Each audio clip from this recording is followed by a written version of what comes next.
નમસ્કાર મારા વાલા દર્શક મિત્રો, દેશ વિદેશમાં રહેતા મારા દરેક દર્શક મિત્રોને ડોક્ટર શરદ સોનીના હર હર મહાદેવ અને જય સ્વામિનારાયણ.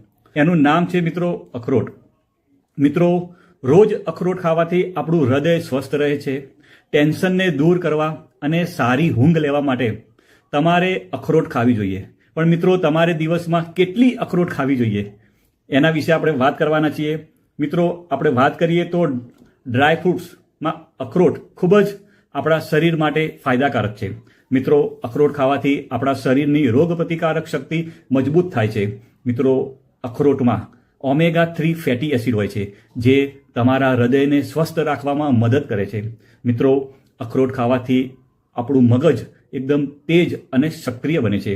મિત્રો, અખરોટની વાત કરું તો એની અંદર ભરપૂર માત્રામાં iron, phosphorus, copper, protein, calcium, magnesium અને સેલેનિયમ જેવા પોષક તત્વો ભરપૂર માત્રામાં હોય છે. મિત્રો, મોટાભાગના લોકો અખરોટને પલાળ્યા વગર જ ખાય છે. મિત્રો, આજે હું તમને અખરોટ ખાવાની સાચી રીત અને એની માત્રા તમને બતાવવાનો છું. મિત્રો, હવે આપણે વાત કરીએ તો આપણે દિવસમાં કેટલી અખરોટ ખાવી જોઈએ. તો મિત્રો, આપણે દિવસમાં 2 અખરોટ ખાવી જોઈએ. એનાથી જો તમે વધારે અખરોટ ખાઓ છો તો એનાથી નુકસાન પણ થવાની શક્યતા છે. મિત્રો, કોઈ પણ વસ્તુ હોય, સારામાં સારી વસ્તુ હોય, પણ જો એની માત્રાથી આપણે વધારે ખાઈએ તો એ આપણને ફાયદો તો કરવાનું જ નથી, પણ આપણને નુકસાન પણ કરી શકે છે. હવે મિત્રો, અખરોટ ખાવાની રીત વિશે વાત કરું તો મિત્રો, શિયાળો હોય ત્યારે તમે અખરોટને પલાળ્યા વગર ખાઈ શકો છો, પરંતુ ઉનાળામાં તમારે અખરોટને પલાળ્યા પછી જ મિત્રો ખાવી જોઈએ.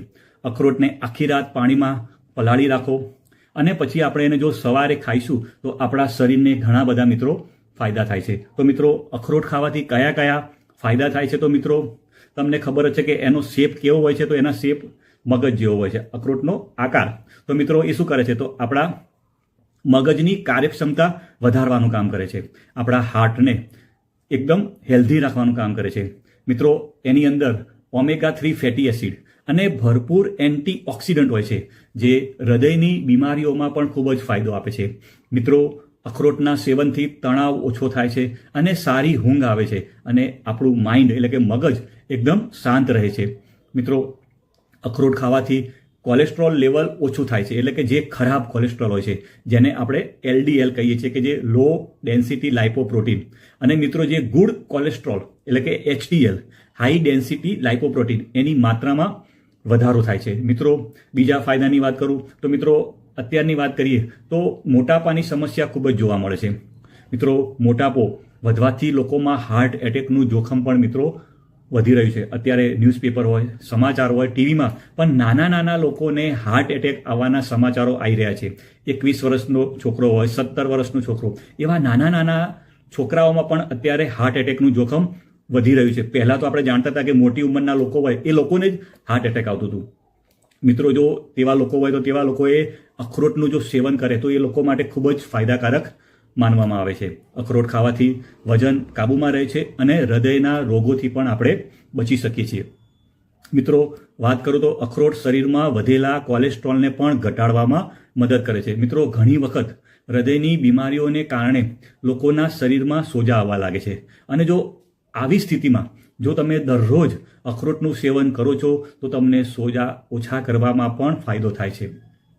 મિત્રો, અખરોટની અંદર પોલિફિનોલ્સ હોય છે જે તાણ અને બળતરા ઘટાડવામાં મિત્રો મદદ કરે છે. મિત્રો, અખરોટમાં ઘણા પ્રકારના એન્ટીઓક્સિડન્ટ ગુણ જોવા મળે છે, અને જે શું કરે છે આપણા શરીરની અંદર જે ફ્રી રેડિકલ હોય છે એનાથી આપણું શરીર બચાવવાનું કામ કરે છે. એ શું કરે છે તો આપણા શરીરની અંદર ઓક્સિડેશનની પ્રક્રિયા કરે છે જેનાથી આપણા ઓર્ગન એને નુકસાન પહોંચાડવાનું કામ કરે છે. તો મિત્રો, અખરોટની અંદર ભરપૂર માત્રામાં એન્ટીઓક્સિડન્ટ હોય છે અને એ આપણા શરીરને ફ્રી રેડિકલથી બચાવવાનું કામ કરે છે. સાથે સાથે આપણા હાર્ટને સુરક્ષિત રાખવામાં પણ એન્ટીઓક્સિડન્ટની મિત્રો મહત્વની ભૂમિકા હોય છે. મિત્રો, નિષ્ણાતો એવું પણ કહે છે કે જે લોકો હાઈ સુગરથી પીડાતા હોય એ લોકો જો અખરોટનું સેવન કરે તો એમના માટે ખૂબ જ ફાયદાકારક છે. મિત્રો, ઘણા બધા સંશોધનો, રિસર્ચ પેપર એની અંદર એવું જાણવા મળ્યું છે કે અખરોટ લોહીમાં સુગર લેવલ નિયંત્રિત કરવામાં અને ડાયાબિટીસનું જોખમ ઘટાડવામાં મિત્રો મદદ કરે છે. મિત્રો અખરોટનું સેવન કરવાથી આપણા હાડકાં મિત્રો સ્ટ્રોંગ થાય છે. તેની અંદર આલ્ફા લિનોલિક એસિડ, કેલ્શિયમ અને મેંગેનીઝ ભરપૂર માત્રામાં હોય છે, જે હાડકાઓની નબળાઈને કારણે થતા ઓસ્ટિયોપોરોસિસ રોગનું જોખમ ઘટાડવાનું કામ કરે છે અને સાથે સાથે આપણા હાડકાને મજબૂત કરવાનું કામ કરે છે. મિત્રો અખરોટ એવી વસ્તુ છે કે જે મહિલાઓ માટે પણ ખૂબ જ ફાયદાકારક છે. મિત્રો મહિલાઓ જો દરરોજ 2 અખરોટ ખાય તો તેની અંદર પોલિફિનોલ એલાગિટાનિન જે છે એ સ્તન કેન્સર જેવી ગંભીર સમસ્યાઓનું જોખમ ઘટાડવાનું કામ કરે છે. તે જ સમયે મિત્રો ગર્ભાવસ્થા દરમિયાન અખરોટનું સેવન ગર્ભમાં રહેલા બાળકના મગજના વિકાસમાં મદદ કરે છે. જો કે ગર્ભાવસ્થા દરમિયાન કંઈ પણ ખાતા પહેલા તમારે ડૉક્ટરની સલાહ અવશ્ય લેવાની. તમે જે ડૉક્ટરની સલાહ લેતા હોય એ ડૉક્ટરને એકવાર પૂછી અને પછી આપણે આગળ એને અખરોટ ખાવી કે ના ખાવી આપણે નક્કી કરવાનું. પણ અખરોટ આપણને ફાયદો કરે છે. મિત્રો એના સિવાય બીજા લાભની વાત કરું તો સ્ટ્રેસ ઓછો કરે છે. અત્યારે લોકો ગમે તે લોકો હોય, બધા જ લોકો સ્ટ્રેસમાં રહેતા હોય છે. જે લોકો જોબ કરતા હોય, જે લોકો બિઝનેસ કરતા હોય, અત્યારે બધા લોકો સ્ટ્રેસમાં રહે છે. તો મિત્રો અખરોટ શું કરે છે? સ્ટ્રેસને ઓછો કરવાનું કામ કરે છે. બીજું, ઊંઘ સારી આવે છે. અત્યારે મુખ્ય પ્રશ્ન છે કે લોકોને ઊંઘ જ નથી આવતી. અડધી રાતે ઉઠી જાય પછી 2-3 કલાક સુધી ઊંઘ આવતી નથી. તો મિત્રો અખરોટ ખાવાથી ઊંઘ પણ સારી આવે છે. મગજને એકદમ તેજ બનાવે છે. વજન ઘટાડવામાં મદદ કરે છે. કબજિયાતની સમસ્યામાં પણ ફાયદો કરે છે અને ઇમ્યુનિટી એટલે કે આપણા શરીરની રોગ પ્રતિકારક શક્તિ વધારવાનું કામ કરે છે અને આપણા શરીરને સિઝનેબલ ઇન્ફેક્શનથી મિત્રો દૂર રાખવાનું કામ કરે છે.